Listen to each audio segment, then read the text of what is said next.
झुले उंच माझा झोका।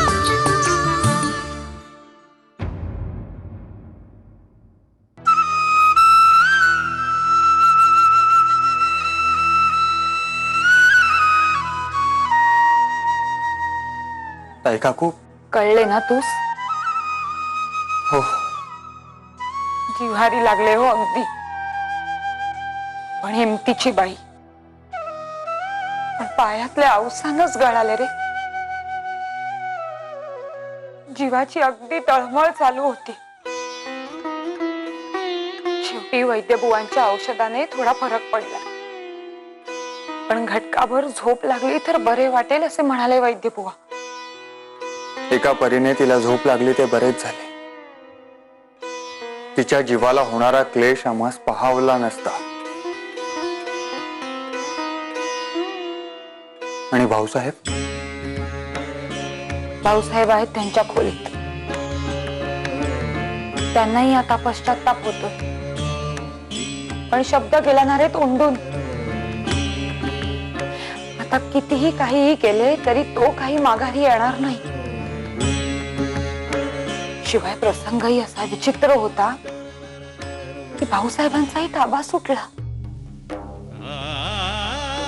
ताई काकू खरे तर ही वेळ नाही चर्चा करण्याची, पण राहावत नाही म्हणून सांगतो। त्या तरुण विधवेची होणारी फरफट आणि विटंबना किती क्रूर आहे, अमानुष आहे। तिच्या असहायतेचा फायदा घेणारा नामानिराळा तर आहेच, वर उजळ माथ्याने जगतो आहे, मिरवतो आहे। आणि पाप, नामुष्की, मारहाण आणि विटंबना मात्र तिच्या वाट्याला। हे सगळे थांबलेच पाहिजे, आपण थांबविले पाहिजे। माधवा, हे थांबवण्याचा जिने प्रयत्न केला तिची अवस्था बघतोयस ना, याचेच चालायचे। धर्मशास्त्रच आहे ते। नाही ताई काकू, हे धर्मशास्त्र नव्हे, धर्माच्या नावाखाली तयार झालेल्या सोयीस्कर आणि स्वार्थी रूढी आहेत या। पण दुर्दैवाने धर्मापेक्षा या रूढींचाच अधिक प्रभाव आहे, आणि या रूढींच्या विरोधात दोन शब्द बोलण्याचाही प्रयत्न करणाऱ्याची ही अशी अवस्था होते। ताई, ताई अहो, रमा कुठेच दिसत नाहीये।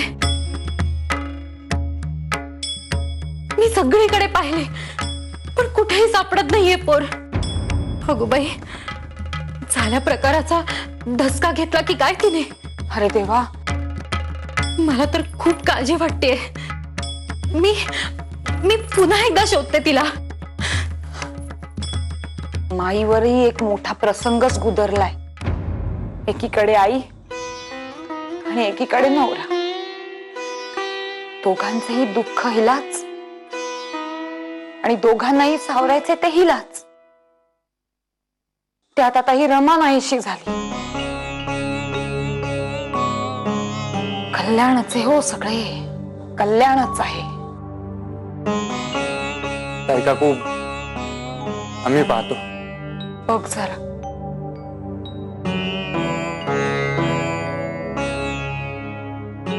रमा,